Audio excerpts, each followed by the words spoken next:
사랑하는 교회 여러분, 성령이 임하시면 우리는 주님의 증인이 될 수가 있습니다. 성령이 내 속에 쏟아지는 하나님의 그 영의 임재는 나와 내 가정과 교회와 민족의 주인이 결정되어지는 아주 중요한 시간이고 놀라운 시간입니다. 그러니 성령이 임재하시는 예배와 삶은 우리 그리스도인에게 가장 중요하다라고 말할 수가 있겠습니다.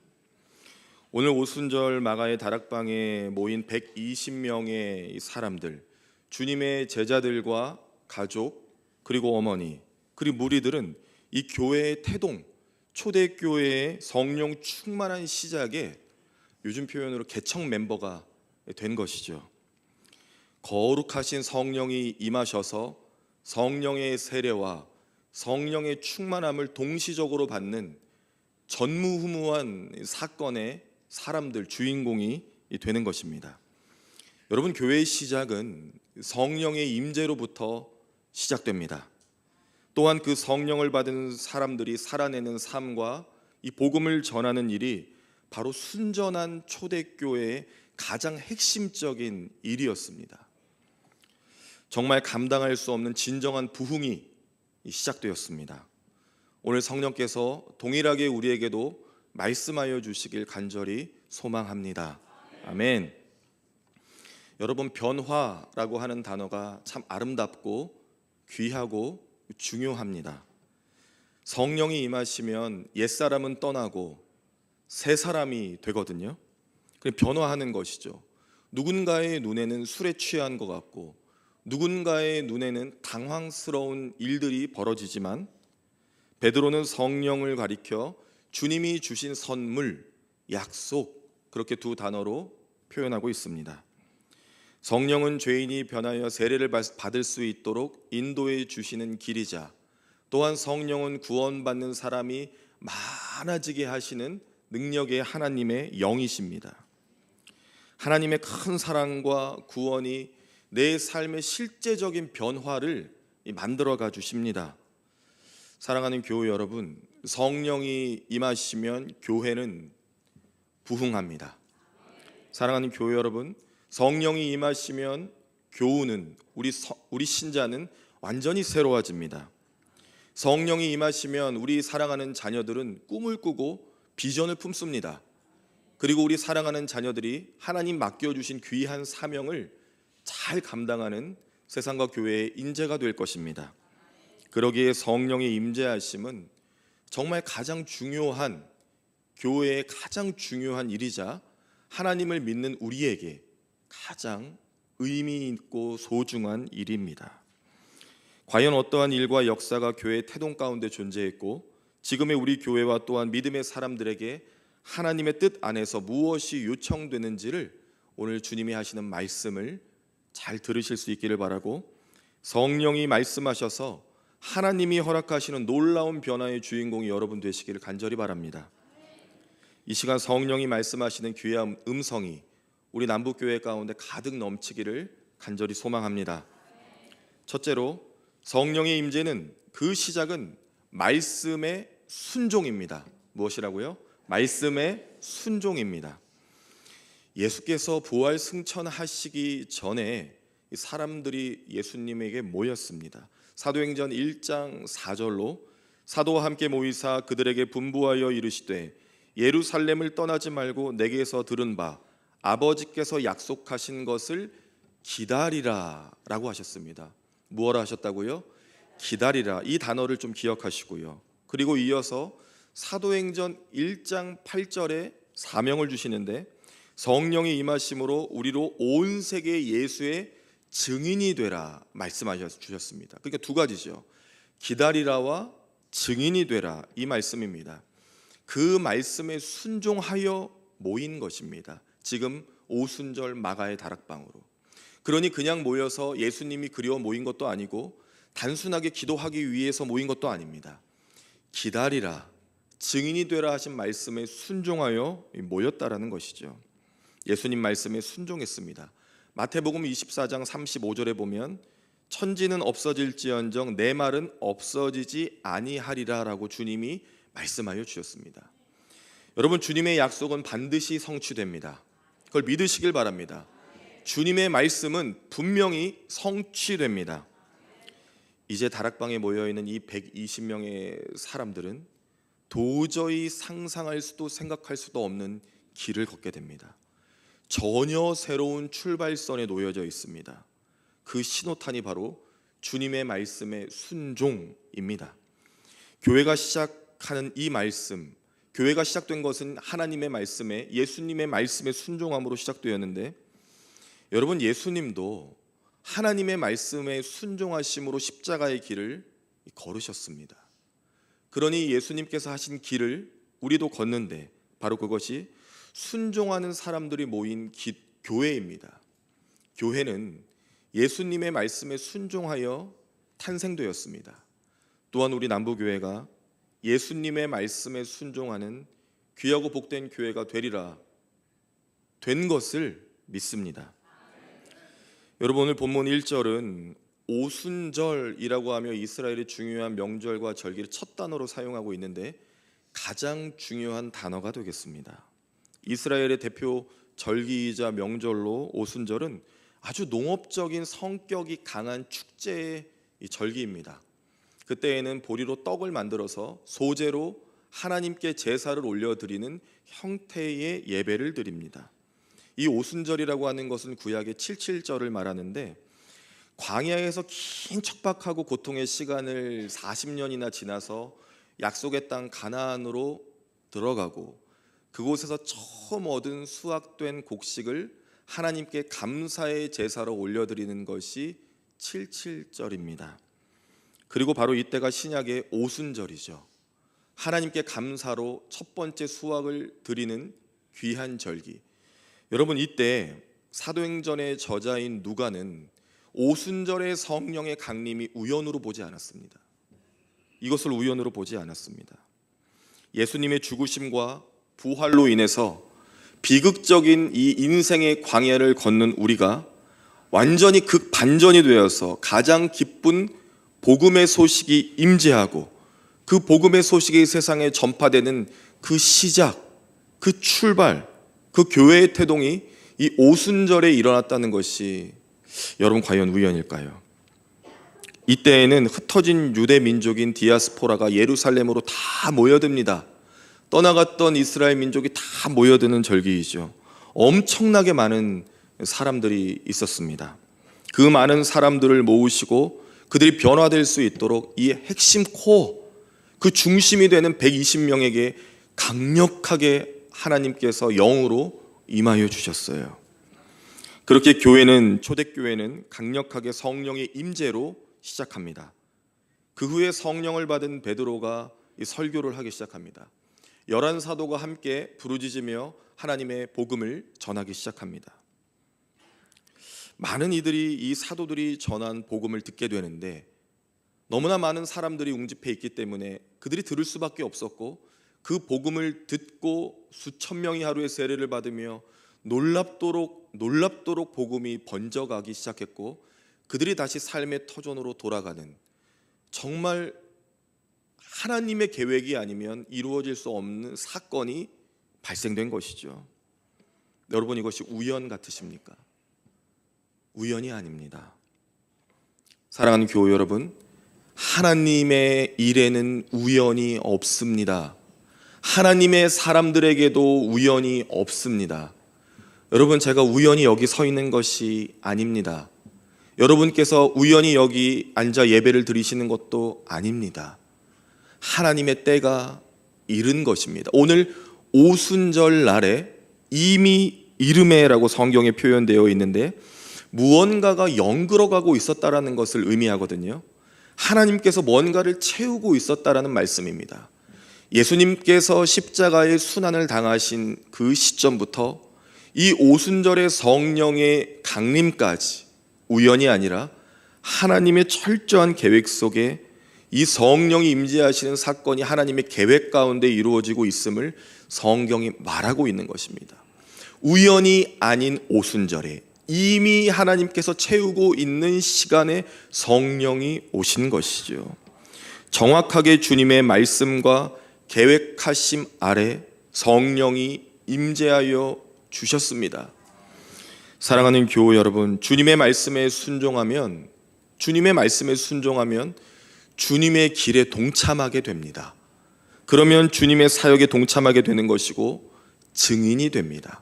여러분, 증인이라고 하는 것은 목격자입니다. 과연 예수님이 어디를 가셨고 무슨 말씀을 하셨고 십자가의 죽으심과 부활이 무엇인지를 목격한 사도들, 실제로 보았거나 그 가르침을 입어서 전할 수 있는 자격이 주어지면 사도라고 말하는데, 사도행전은 사도들의 주체가 되는 이야기가 아니겠습니까? 하나님께서 이 사도들을 통하여 놀랍게 증인이 되도록 하여 주셨는데 성령이 임재하여 주셨기 때문이고, 성령의 임재는 말씀에 순종한 사람에게 오신다라는 것이죠. 사도행전 5장 32절의 말씀을 제가 읽어드리겠습니다. 우리는 이 일의 증인이요 하나님이 자기에게 순종하는 사람들에게 주신 성령도 그러하니라 하더라 라고 나와 있습니다. 하나님이 자기에게 순종하는 사람들에게 주신 성령, 하나님이 기쁘시게 주는 성령, 성령은 하나님 말씀에 하나님께 순종할 때 하나님이 찾아오시는 하나님의 영이시라는 겁니다.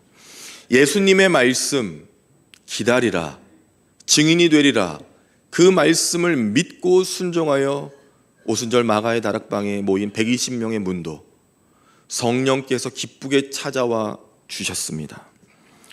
말씀에 순종하는 자에게 성령이 강하게 임하여 주십니다. 놀라운 일들을 경험할 수 있고 전능하신 하나님께서 펴신 팔로 역사하시는 모든 것을 눈으로 확인할 수가 있습니다. 여러분, 저는 우리 사랑하는 남부교회가 성령이 임재하시는 오순절 마가의 다락방 같은 교회가 되기를 간절히 바랍니다. 우리가 그곳에 모인 120명의 문도와 같이 성령의 충만한 은혜를 입는 말씀에 순종하는 자들이 되기를 간절히 바랍니다. 그리고 이들이 이제부터 목격하게 될 것은 너무나 놀랍고 너무나 충격적인 하나님의 복음의 물결이었습니다. 이 땅과 이 세대가 복음은 사라진 것처럼 말하고 하나님의 거룩한 영이 없는 것처럼 말하고 그리하여서 그리스도인들이 거룩한 영향력을 끼치지 못할 것처럼 속이고 있으나 그렇지 않습니다. 하나님의 영이 우리에게 임하시면 여러분, 교회는 부흥합니다. 오히려 부흥하지 않는 것은 이상한 일이죠. 하나님의 영이 있는데, 하나님의 말씀이 임재하여 있는데, 순종하는 성도들이 있는데, 기다리고 증인이 될 준비가 되어 있고 나가고 있는데 어찌 부흥이 되지 않겠습니까? 부흥은 사람이 하는 것이 아닙니다. 하나님의 말씀, 그 주님의 말씀에 순종할 때 하나님의 영이 그 길을 인도하시리라 믿습니다.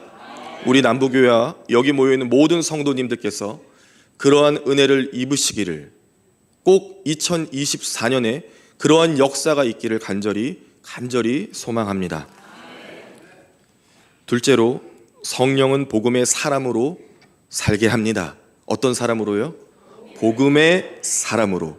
옆에 계신 분께 한 번 더 축복합시다. 복음의 사람으로 삽시다. 사람으로 삽시다. 아멘. 믿음으로 고백하시고 인사해 주신 그 언어와 마음 가운데 하나님이 일하여 주셨음을 믿습니다. 여러분, 유명한 사상가이자 신학자인 어거스틴은 평생을 진정한 행복이 무엇인지를 찾으며 사는 분이라고 합니다. 그런데 세상의 그 어떤 학문도 철학도 어떤 신학도 이분을 만족시키지를 못했다라고 해요. 존경하는 주교인 암브로시우스의 명설교를 들었어도 그 가운데 회심이 일어나지 않았다라고 고백을 합니다.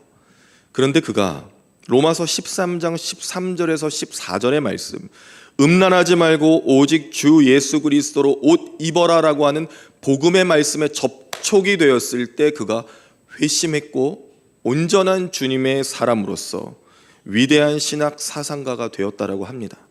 종교개혁가 마틴 루터도 법률 공부를 하고 또 신학 공부를 하여 사제가 되었으며 신학 박사가 되어서 성서학을 가르쳤지만 구원의 문제가 해결되지 않았다라고 합니다. 이것이 무슨 일입니까? 그런데 그가 로마서 1장 17절을 만났을 때 오직 의인은 믿음으로 말미암아 살리라라고 하는 말씀과 접촉이 되었을 때 그가 완전히 변하여 진정한 행복을 얻고 말씀 중심의 신학과 사상을 추구하며 종교 개혁을 만들어갈 수가 있었다라고 합니다.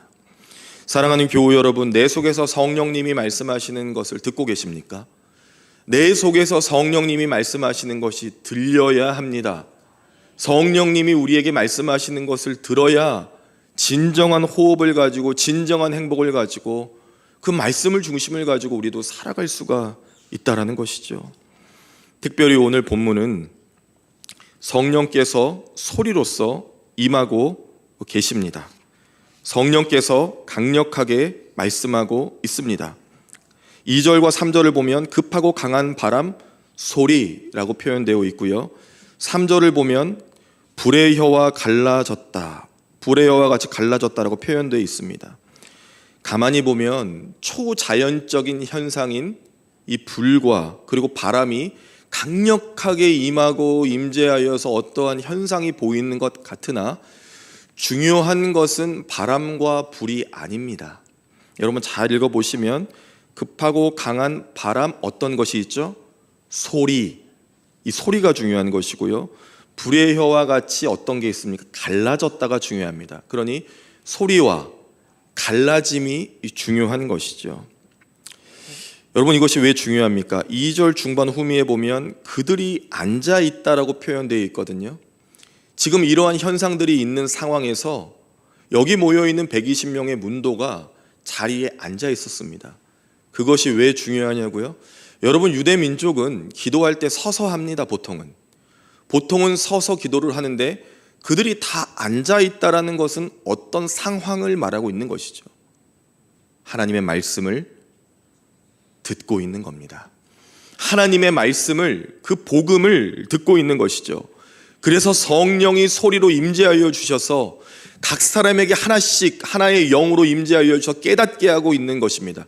이때 나눌 수 있는 말씀은 복음밖에 없어요. 예수님이 죽으시고 부활하시고 승천하여 주셨습니다. 그리고 나서 그 말씀을 믿고 모여 있어요. 그런데 이들이 말할 수 있는 것이 과연 무엇일까요? 복음밖에 없습니다. 그분이 우리의 죄를 위하여 죽으시고 부활하셨다. 그분이 다시 승천하셨고 우리에게 약속하여 주셨다. 성령을 주신다 하셨다. 그 복음을, 가장 기쁜 소식을 말하고 있는 겁니다. 성령의 말씀하심으로 복음이 진정 내 안에 들어오면 참된 변화를 경험할 수가 있습니다. 이후에 베드로와 제자들이 온 백성들 앞에 서서 담대하게 외칩니다. 담대하게 복음을 전하고 있습니다. 베드로가 설교를 합니다. 여러분 베드로는 그렇게 유식한 사람이 못 됩니다. 베드로는 많이 배우질 못했어요. 어부였습니다. 예수님의 공생의 3년 동안 따라다니는 수제자였으나 가만히 보면 탁월한 사람은 아니었던 것 같습니다. 요한복음 끝자락에 예수님께 사랑한다고 3번 고백하며 사도행전의 이 귀한 장이 열렸지만 그 이전까지도 베드로는 탁월한 모습이 어디에도 보이지가 않습니다. 그런데 놀라운 설교를 합니다. 너무나 엄청난 권능이 임하고 말씀의 능력이 임하고 지식과 지혜가 임하고 십자가의 죽으심과 부활에 관한 권능이 그의 말씀 가운데 강력하게 임재하였습니다. 성령이 임재하여서 베드로가 설교를 했기 때문이죠. 그의 설교의 주제는 예수였습니다. 예수 그리스도, 예수 그리스도의 십자가, 오직 그것이 그의 설교의 전부였습니다. 그런데 놀라운 소리가 있고 갈라짐이 있고 역사가 있어서 초대교회 하루에 수천 명씩 그렇게 세례를 받고 놀라운 은혜의 장으로 갈 수가 있었던 것이죠. 하나님의 말씀이 엄청난 우레와 같이 무엇인가 폭격을 하는 것 같이, 폭탄이 떨어지는 것 같이 피할 수 없는 그런 은혜의 자리가 만들어졌습니다. 여러분 하늘에서 폭격이 있으면 안 되겠죠? 그렇습니다. 하늘에서 폭탄이 떨어지는데 어떻게 피하겠습니까? 어디 방공호로 들어가라, 어디로 피하라 해도 강력한 폭탄이 떨어지면 피할 길이 없습니다. 그것과 같이 성령의 폭탄 같은 것들이 지금 막 그 다락방 안에 쏟아지고 있는 것이죠. 피할 길이 없습니다. 그저 맞을 수밖에요. 그러나 그것은 하나님의 영이었던 것입니다. 그 은혜가 강력하게 쏟아졌어요. 그렇게 성령의 임재하심을 통해 복음의 사도로 거듭나게 되었고 아예 시대가 바뀌었습니다. 복음의 시대도. 여러분, 우리가 보통 사도행전을 가리켜서 사도의 시대라고 말하는데 반은 맞고 반은 틀립니다. 주체가 인간이니까요. 사도도 사람입니다. 사도의 시대가 아니라 복음의 시대입니다. 진정한 복음의 시대. 하나님의 영이 임하시는 사도들이 그 복음을 가지고 복음을 전하면 그 복음이 또 전달되고 주 예수께서 성령으로 그 일을 행하신 시대가 바로 사도행전이니까요. 이것이 주님의 큰 그림이었습니다. 이제 눈으로 예수님을 볼 수는 없지만 더 강력하게 시대를 변혁시키셨습니다. 요한복음 12장 24절에 주님의 유명한 말씀이 있죠. 내가 진실로 진실로 너희에게 이르노니 한 알의 밀이 땅에 떨어져 썩어 죽으면 많은 열매를 맺을 것을 말씀하여 주셨습니다. 예수님이 이 땅에 오셔서 십자가를 지시고 죽으심으로 그 구원의 은혜가 온 인류에게 퍼졌고 부활하신 주님을 믿으면 그 이름에 힘입어 그 복음의 능력으로 많은 구원의 열매가 맺어지는데 바로 그러한 시대가 된 것이죠. 성령이 씨앗이 되어 구원의 열매를 맺은 것입니다. 여러분, 우리 사랑하는 남부교회가 복음의 교회가 되기를 간절히 바랍니다. 복음의 교회가 된 줄 믿습니다. 그렇게 이 시대 가운데 우리를 강력하게 사용하여 주시기를 간절히 바랍니다. 세상은 부흥이 되지 않는다. 세상은 하나님이 없다. 이제 교회는 힘을 잃지 않느냐. 너희 신자가 무엇이 다르냐라고 외치고 있지만 그렇지 않습니다. 물론 우리는 연약하고 죄 많은 인생이지만 복음으로 성령으로 임하여 주시면 복음의 사람답게 살 수 있는 은혜를 주실 것입니다. 그러한 은혜가 여러분과 저와 우리 교회 가운데 가득히 넘칠 것을 믿으시기를 바랍니다. 셋째로, 성령이 말씀하시면 불처럼 뜨거운 이것을 얻을 수 있는데요. 맞춰보셔요. 성령이 말씀하시면 불처럼 뜨거운 심장을 얻습니다. 뜨거워라. 불처럼 뜨거운 심장을 얻습니다. 여러분, 지금 다락방에 모인 시간이 오전 시간이거든요. 오늘 본문은 아니지만 15절을 보면 제3시라고 나와 있습니다. 이건 오전 9시를 말하는 것이죠. 신학자 존 칼빈이 성령의 사역에 관하여 말을 하고 있는데 아주 유명한 말입니다. 제가 한번 읽어드릴게요. 하나님께서 사람의 마음에 불을 붙이시고 이 세상 허영을 다 태우시고 만물을 깨끗하게 하신다라고 말했습니다. 성령이 불처럼 임한다는 것은 허영과 욕심과 죄를 다 태우는 시간이다라고 이 위대한 신학자가 말하는 것이죠. 우리 마음에 불을 붙이셔서 불필요한 모든 것과 죄악을 다 태우시고, 지금 여러분 보세요. 오전 9시면 이제 햇살이 쫙 들어오는 시간이잖아요. 그 시간과 그 환경과 대비될 수 있도록 더 강력한 불로 임하여 주셔서 지금 마가의 오순절 다락방을 뜨겁게 태우고 계십니다. 무엇이 더 뜨거운지, 어떤 것이 더 활활 타오르는지를 성령의 임재로 보여주시고 있으신 것이죠. 그런데 여러분, 우리가 한 가지 기억할 게 있습니다. 성령이 지금 처음 임재해서 이런 놀라운 사역이 일어났는가? 그것은 아닙니다. 여호와의 영이 임한 사역과 사건이 성경 구약 신약 가운데 굉장히 많습니다. 지난주에 우리가 나눴던 삼손의 사역도 여호와의 영이 임재했을 때 발생되어진 주님의 일들인데요. 그런데 왜 이것이 중요하고 희소성이 있는가? 오늘같이 이 공동체로 집단으로 성령이 임재하셔서 은혜를 머금게 하시고 복음을 전하게 하신 첫 번째이자 거의 마지막과 같은 일이었습니다. 이것이 성경상에서는 그렇단 말입니다. 그러니 이 일이 얼마나 중요한가요?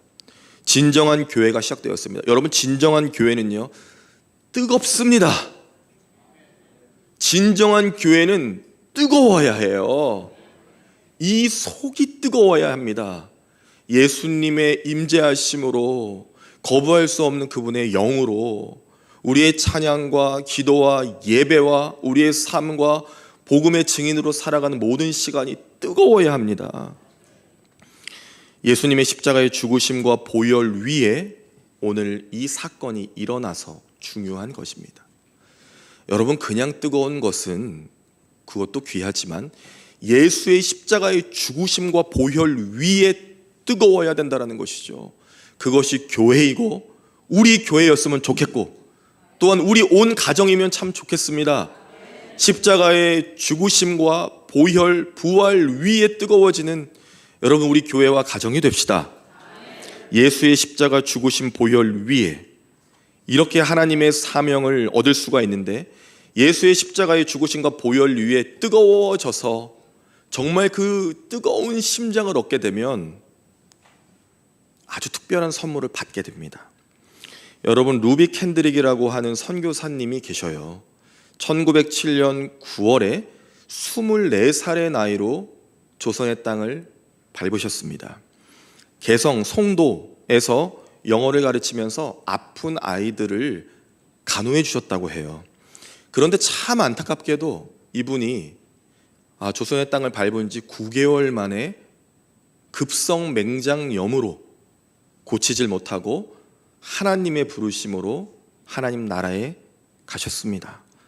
24살, 정말 꽃다운 나이에 선교 사역을 마음껏 펼치고자 태평양을 건너 이 조선의 땅을 밟았는데 결국 9개월 정도밖에 사역을 못한 것이죠. 매우 안타까운 일입니다.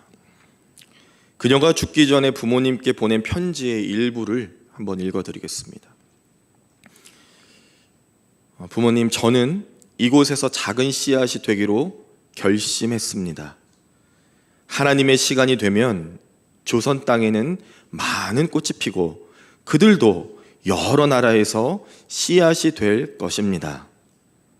저는 이 땅에 저의 심장을 묻겠습니다. 이게 참 어떻게, 왜 그런 걸까요? 제가 정말 이거를 여러 차례 저는 보고 묵상을 했지만 잘 이해가 되지는 않습니다. 그리고 여러분, 양화집 묘에 가면 이분의 묘비가 있는데 그 묘비에 이렇게 글이 새겨져 있죠.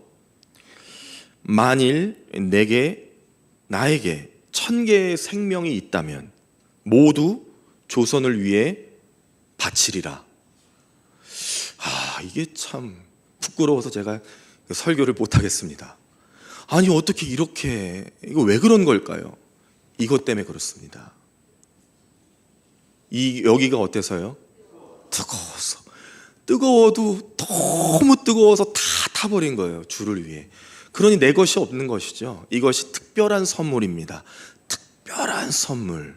성령이 내 것을 다 태우시고 오직 주를 위해 살 수 있도록 길을 열어주세요. 예수님이 가신 십자가의 길이 보이기 시작합니다.